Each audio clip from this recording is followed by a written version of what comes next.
Welcome back to the Marketing Stack podcast. And I'm sitting with Dan McGaw. McGaw?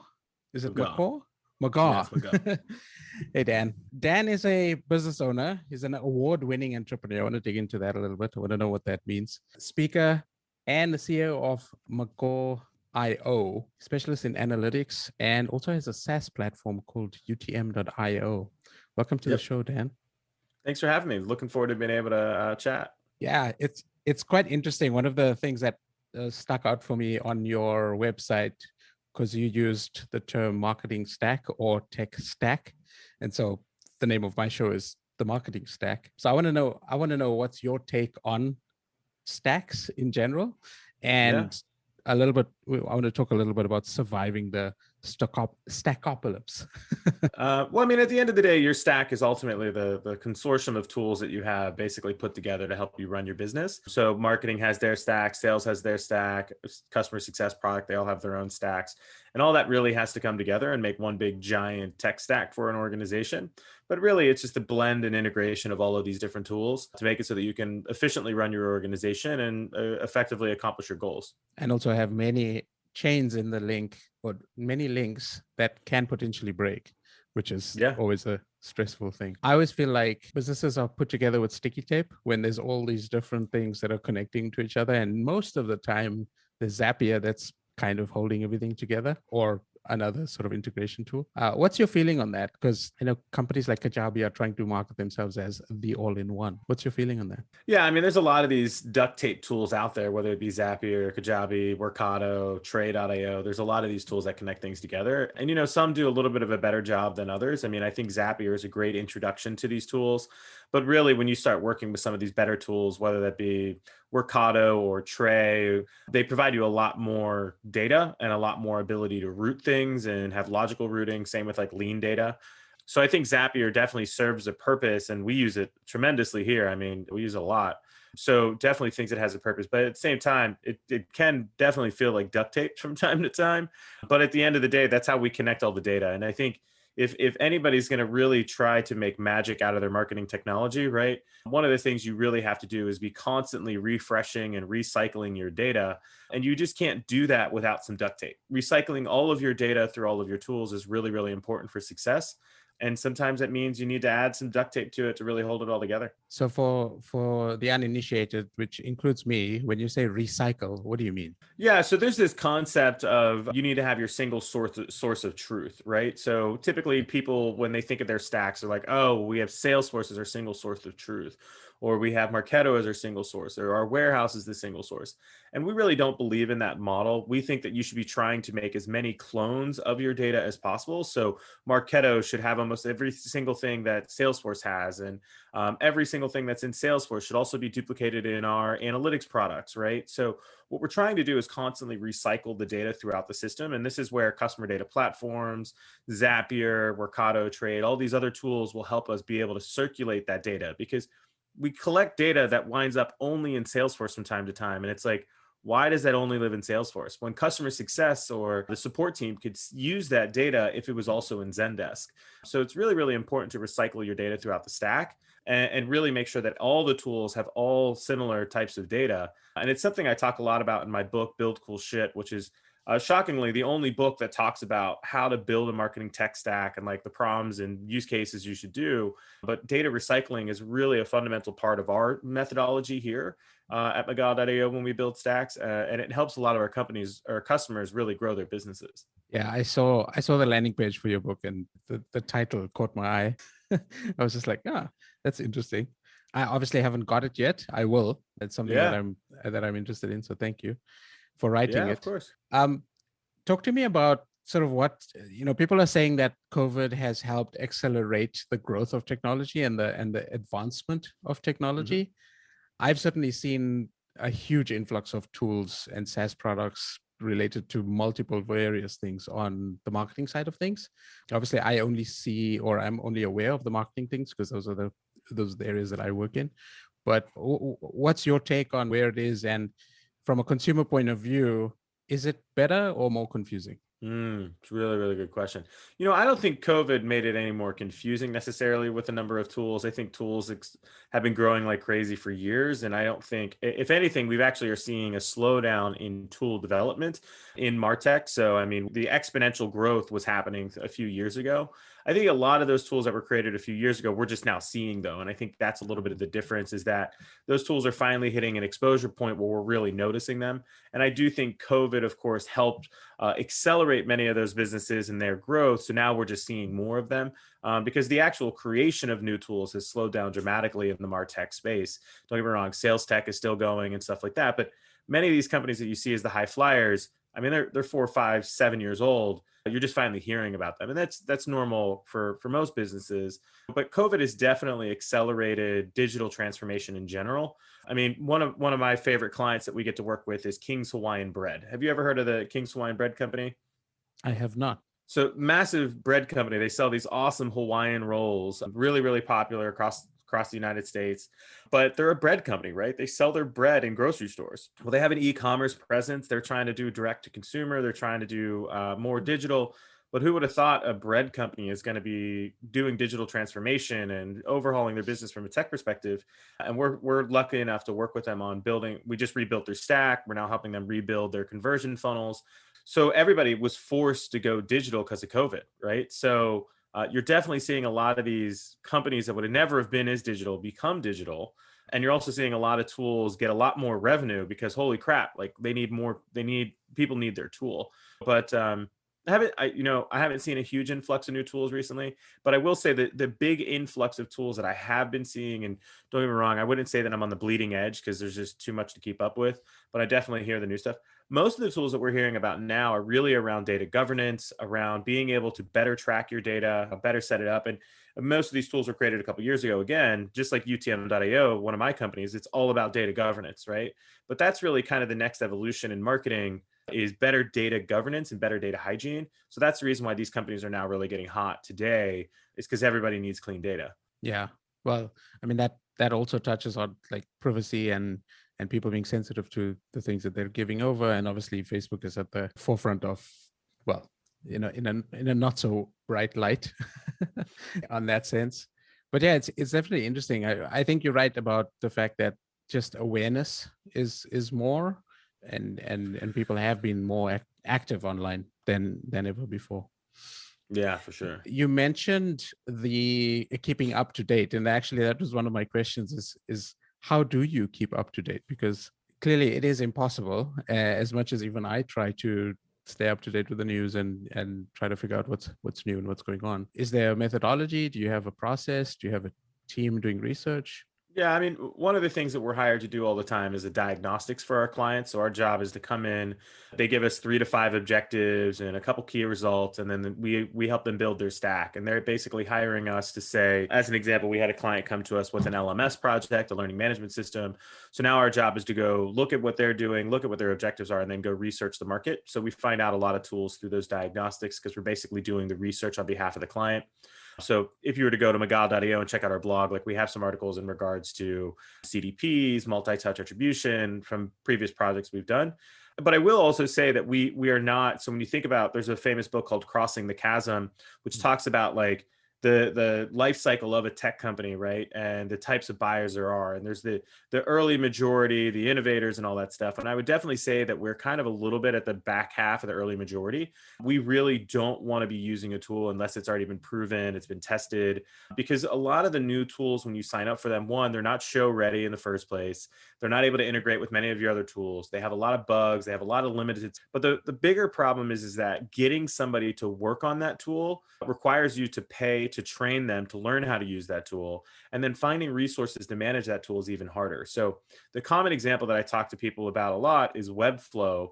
Everybody loves Webflow, right? And 5 years ago, 4 years ago, whatever it was, we were being pushed at it and stuff like that. 2 years ago, I had a client say, hey, we want to use Webflow. And I was like, listen, I don't think this is good. I think you should stay with WordPress. And their experience with getting Webflow set up was extremely bad because the amount of money they had to pay for consultants and freelancers and then people like us to fix what other people had broke, it really got hacked together. And it was like, if you just would have went with WordPress, bud, like you would have paid half the price in consultants to build it, right? So like being an early majority isn't, or being an innovator isn't always the best thing. And we've seen that happen with many technologies, not just Webflow, products like Intellimize, products even like Segment, which I'm a big fan of today. Their first 4 or 5 years, I blatantly told people don't use it. Its data cleanliness is not good. Now I'm one of their most famous partners, right? But it took them a while to get over that hump, and I wasn't willing to deal with the bad data. So when we think about keeping up with all these tools, luckily we get to do the research. So we find out about a lot of these tools. A lot of companies just come to us in general, since we're pretty well known in this space, and try to get us to use their tool. But at the end of the day, I'm also not trying to find new tools. That's not how we solve problems. What we do is we have an objective and we find something that solves that problem. So knowing of all the freshness, really, that's kind of a waste of time. That's kind of like knowing, like, one analogy that I tried to help somebody understand. They're like, well, how do you keep up with all the new tools? I was like, well, how do you keep up with all the new rap songs? They're like, well, I don't have a need to. And I was like, well, I don't have a need to keep up with all the new tools either, right? Like, you wait until something is popular in many cases, and then you use it, or it's been tested. So it doesn't pay to be an innovator when it comes down to your stack. I can be very transparent with that. In many cases, that new innovative tool is buggy. It's going to require you more work. So we try to focus on tools which are a little bit more mature. Yeah. And especially for large organizations, the change that's required from one tool to another is immense. Not only the data side, but also the people side, because like you said, the training and all of those things. And funny enough, I am actually on Webflow, and there's not a lot going on my website. I love the CMS, but yeah, embedding a form even is a little bit is the challenging thing. And so Zapier is my savior there. But one of the things that I always, when clients are asking me, or even people on Facebook, Twitter, wherever, they're asking me like, oh, what should we use for this? And whenever I ask about their use case, then it's always just very basic or very generic, or they haven't quite thought about the end goal. They haven't thought about why they're using a tool or a service to do a certain task, and then where does that lead to? Like, is there a back-end sales process? Is there some sort of a support, or what does it connect to? Where do you want to have the information? And one of the biggest challenges, well, in the small business market, is email marketing. It's like, for me, I tend to like to keep a lot of customer information in the CRM or inside of the email system, because that's kind of where you're creating your messaging, and having that information at the ready when you're trying to figure out who's done what is important. Yeah, for sure. So tell me a little bit about the book. Why did you call it Build Cool Shit? Really, really good question. We probably spent 2.5 months or something trying to figure out the right name. So the book's premise was based upon a webinar case study series that I had done. And at the end of the webinar, I had said, don't be stupid, hire the right people to build your stack and build cool shit. And one of my team members is like, why don't we just call it Build Cool Shit? Like, that's what the whole premise of the book is about, is like going out and being able to build cool stuff. And I was like, I mean, sure, why not? I mean, I'm known for swearing anyways. Our company used to be called Effin' Amazing. So it just kind of went along with our moniker a little bit there. But it really is the blueprint for helping you build a modern technology stack. So it's really, really helpful. It's a short read, and it's a lot of fun to put together. I mean, it's a full color book. So like, you have color images of tools and things like that. It's really high quality. So like it's pretty easy. It was designed for an executive to be able to read. Like, it's got color images. So yeah, it was a lot of fun to put together. And it's a real world case study of a company called RealThread. We talk about 3 objectives that they were trying to solve, how we solved those objectives, how we accomplished the integrations, and then as well as like, what was the follow through that we had to do to really make that all work. And also talk about the principles of like how you should build a stack and some of the key tools that are going to help you with the basis of your stack. So yeah, that leads to what I said earlier about the confusion that's out there. Yeah. What are your top 3 to 5 tips on actually selecting a tool for a task? Yeah, good question. Really, really good one. So the first thing that we always recommend is, first, check out the tools integrations. At the end of the day, your business is a technology platform now, right? This isn't the 70s anymore, right? Where it's a bunch of stuff in file drawers. Your business is a technology platform, which is integrated in with many other things. And if you add a new tool and it cannot become part of that platform, you've got a really big problem. And this is one of the reasons why for many years I was not the biggest fan of Salesforce, because it's big, it's clunky, it does a million things. But at the end of the day, when you really do an analysis of their app exchange and what it integrates with, It integrates with everything. And that's one of its huge superpowers is it has this huge ecosystem of tools. And if you look like Scott Brinker, who made the landscape of MarTech, right? He's VP of HubSpot platform ecosystem. And his primary objective is to get more and more tools integrated with HubSpot to make it more of a platform. So the first thing we always tell people is when you go to look at a tool and to choose one, make sure it's set up to be integrated. Does it have an API? Does it have direct connect integrations? Does it have this ability to pull the data in, pull the data out, send it? Do you actually have to use the platform to get things done? And that's where cool products like Twilio or Segment or SendGrid, they're developer first companies. So you can do everything in the product via an API. Like you don't even have to come to the product. Everything can be done through an API. So we really do push on people to make sure that they are buying a tool which can be correctly integrated and well integrated to share its data or consume data from other products. Don't get me wrong, can't always win there. So Zapier exists, Workato exists, Segment, of course, exists. That would be probably the biggest one. The second thing that we always talk about when we are looking at tools is how expensive is the talent to manage this tool?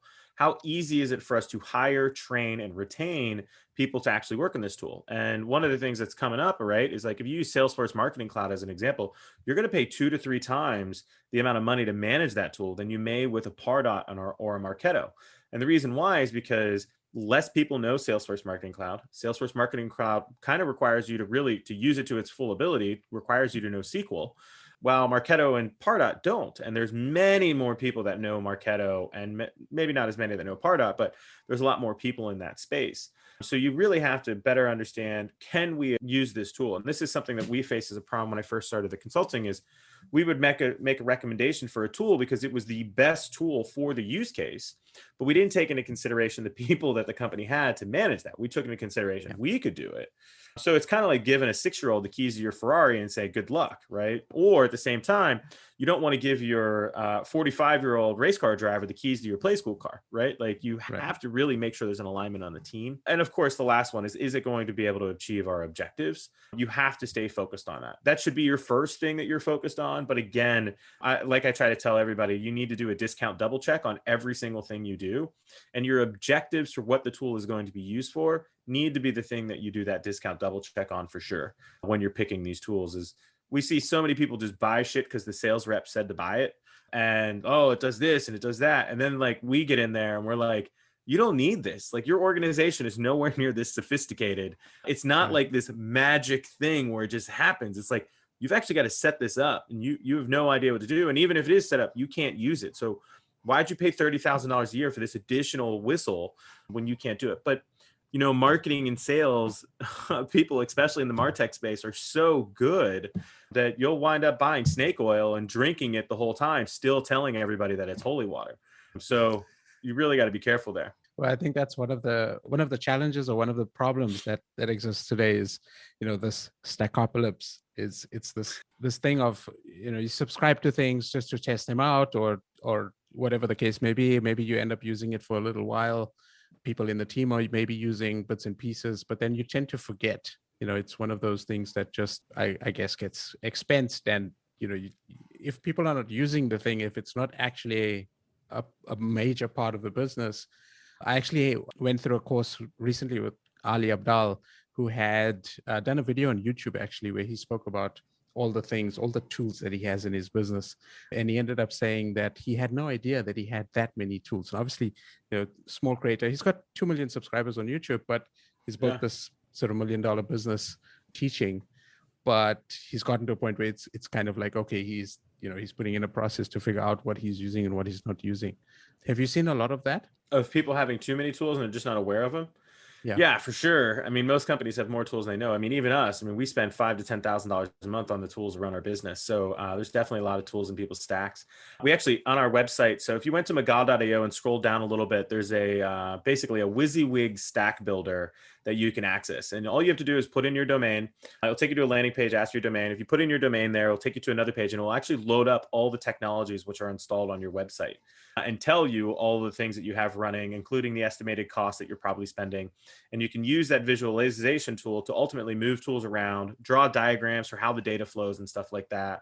It has a lot of tools to help you kind of track your stack. And we built that for our internal use case with ourselves and our clients because we need to diagram data flows, but we also need to be like, you spend all this money on the tool, like who owns this tool? There's like a kind of a management function to it as well. But you'd be surprised. Most people have no idea that they're spending 10 grand a month on technology to help run their business. And they don't have a good way to track it or catalog it. So that's one of the reasons why we built our Stack Builder tool, which can be found on our website. It'll make it a little bit easier for people to track. Yeah, I'll definitely link that in the show notes. Thank you. Yeah, of course. Yeah, it's, with all of these things that are, like I said earlier, it's like everything is sticky tape and we've got to try to piece it together. I'm sure that there comes a point where it's too much. Like, yes, it would be nice if it was all integrated, if there was just a handful of tools. But I don't know, are we getting there? Do you think that we'll ever get there? No, I mean, it's always going to be a lot of tools. I mean, at the end of the day, the internet is accelerating. It's going to get worse. We're going to continue to add tools. Tools are going to come out for tools.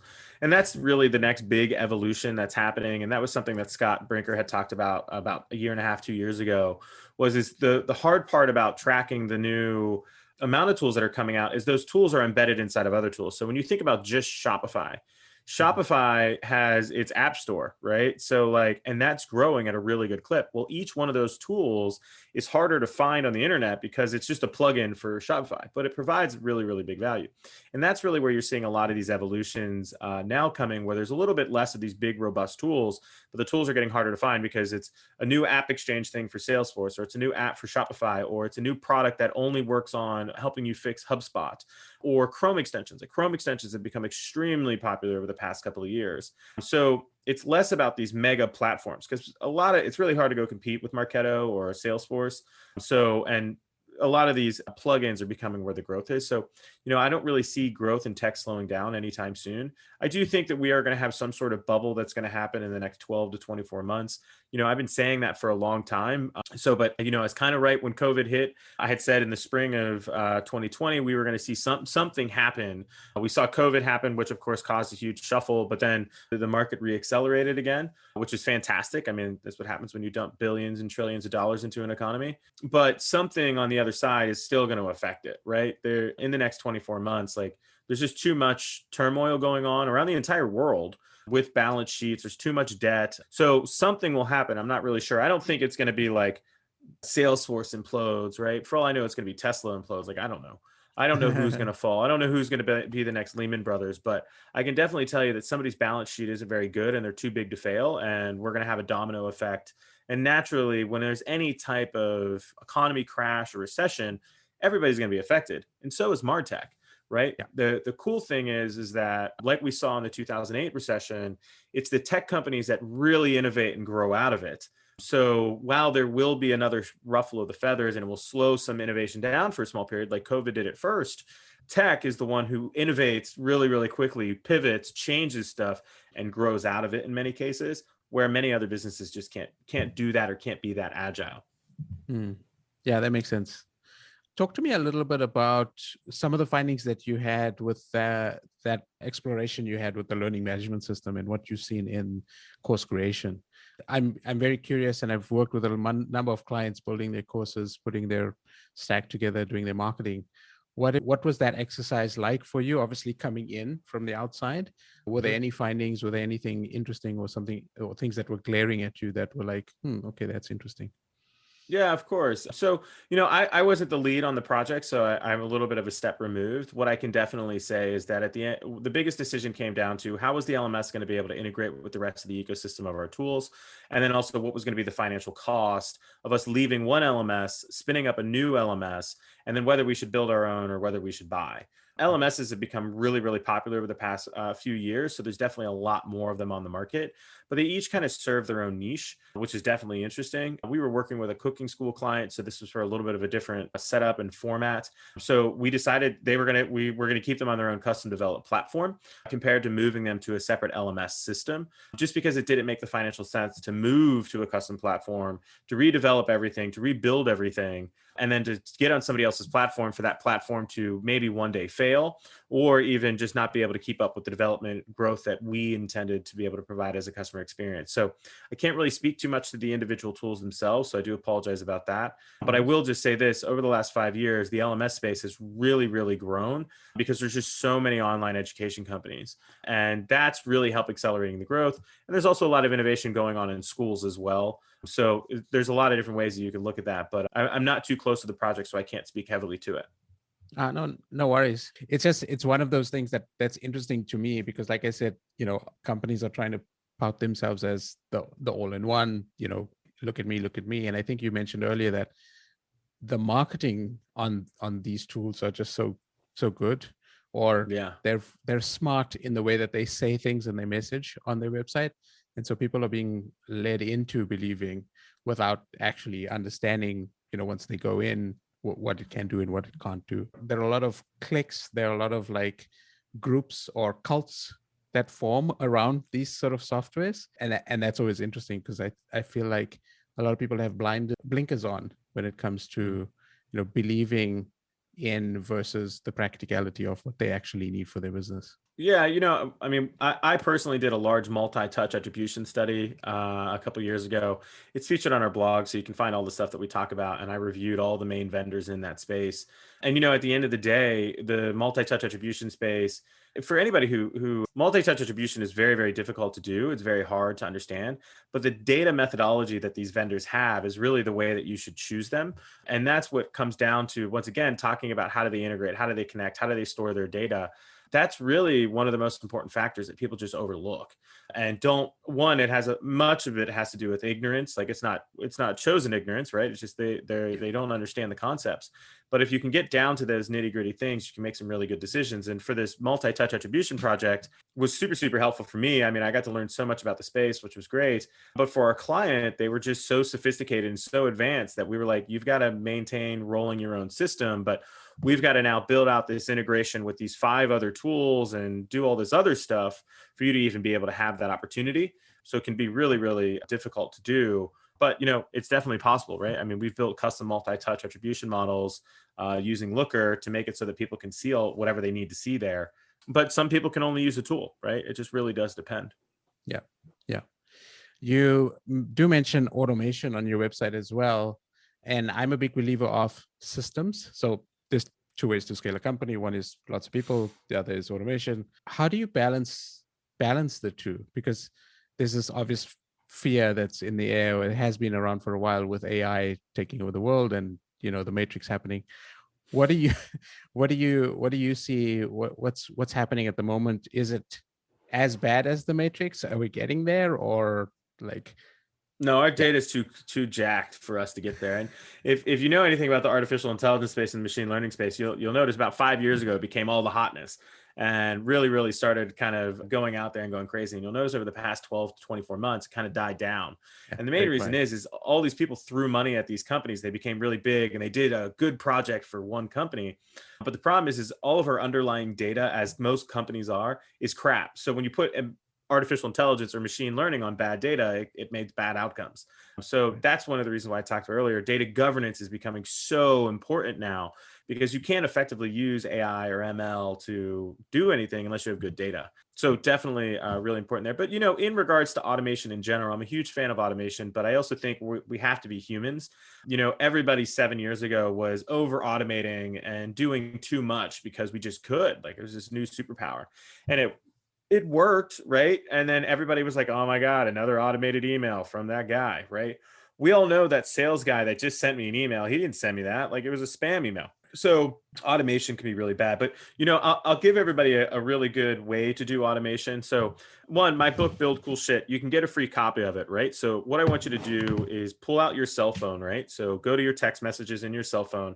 And what I want you to do is I want you to text the word MarTech. So MarTech, just text the word MarTech to this number. So if you text 415-915-9011, I'll say that again, 415-915-9011. If you text the word MarTech to that number, it will have an automated bot, which is going to collect your information so you can get a free copy of the book. It's that simple, right? That automation, though, is something which is magical to somebody when they first experience it. And it's really, really cool because they're like, oh, I can tell it my first name and it then asks me my last name. All Mhm. that information is collected into our CRM and our marketing automation system, and then is sent over to our shipping provider, and it takes care of all that stuff. Now, that automation is extremely, extremely helpful, and is helpful for us because it allows us to communicate with each other and things like that. However, the automation when I just spam you with text messages because I can is not helpful. It's not creating that human relationship. It's not building that bond between the two companies. And that's where companies really get these things kind of wrong. You have to understand with automation, whether that be process automation, whether that be marketing automation, one, process automation, if it's done behind the scenes, great. Like, I want you to automate your business as much as you can, but you have to remember there's not a human helping you there. So bugs and errors are going to happen, right? Mistakes are going to happen. The same thing comes along when you do marketing automation is sometimes we use the wrong message on the wrong channel and we try to over automate and we make ourselves look like a robot, and humans don't want to talk to robots. So Yeah. I think if people have a tendency to over automate, they need to humanize it a lot more compared to when somebody signs up for your product. Don't just send them a 14-day drip campaign, right? Make that drip campaign based upon the actions that they do or do not take in the product. Yes, those can be day related, but if customer has not tried feature by 7 day, send them an email saying, we notice you haven't used this feature yet. We think based upon your profile, this would be valuable for you. That's a much more human email compared to on the 7th day after I sign up, check out this feature, right? Right. Like, you really have to understand that you're still talking to a human, whether it's an automated message or not.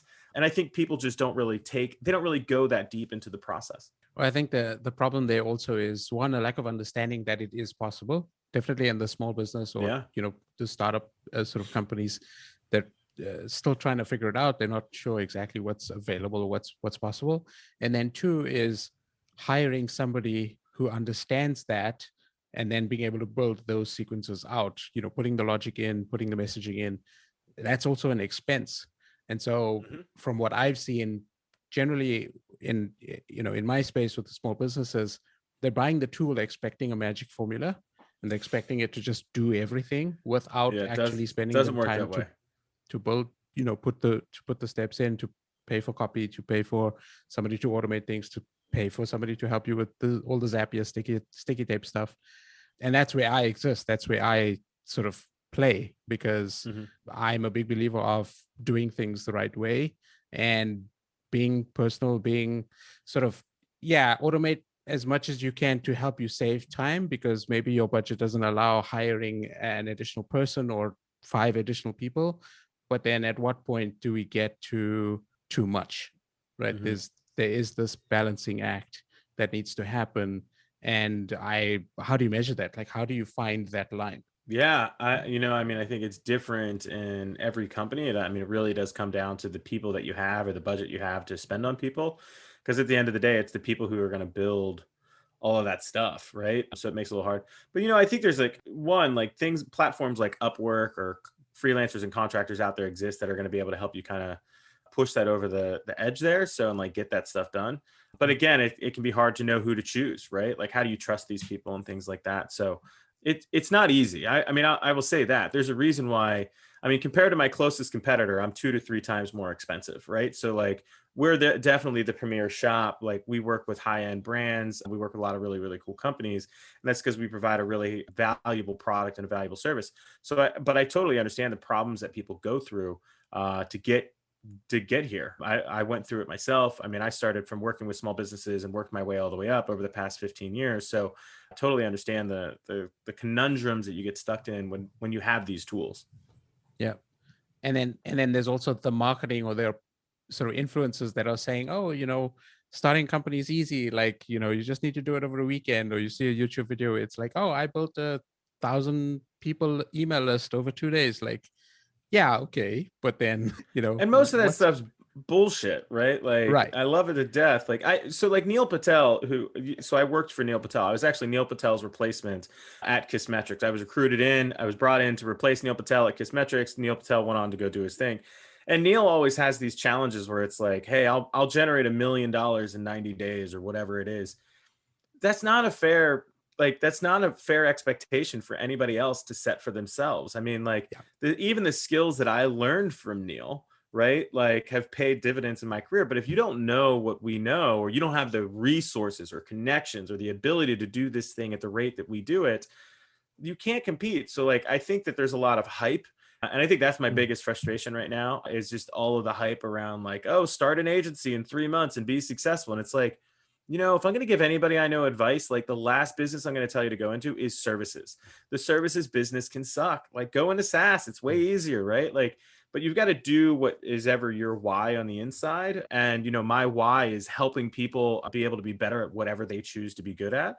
Tech is just the area that I get to do that in. So yeah, there's all these hype sauces out there, which is like, I get 1,000 emails in a weekend. It's like, well, great. Who cares that you got 996 emails, which suck, and you got 4, which are good. I want 4,000 good emails. Like I don't want 1,000 junk emails. So you've got to remember that everybody out there is trying to sell you something. Everybody's trying to convince you to buy something or manipulate you into buying something. And sometimes you've just got to be the bigger person and be like, this is fucking stupid. So Yeah. I hate to say it in that such negative term, but I mean, hell, look, right. I'm getting you guys in my book, right? Like, come on, we're all here trying to sell something at some point, somewhere. Yeah. So just to end off, you drop the number to get the book, to get a free copy of the book. That's a physical copy that you're sending out to people, right? Yeah, we're going to actually mail you a physical copy of the book. You do have to pay for your own shipping, but the book is $22. So like, I think it's a fair discount there.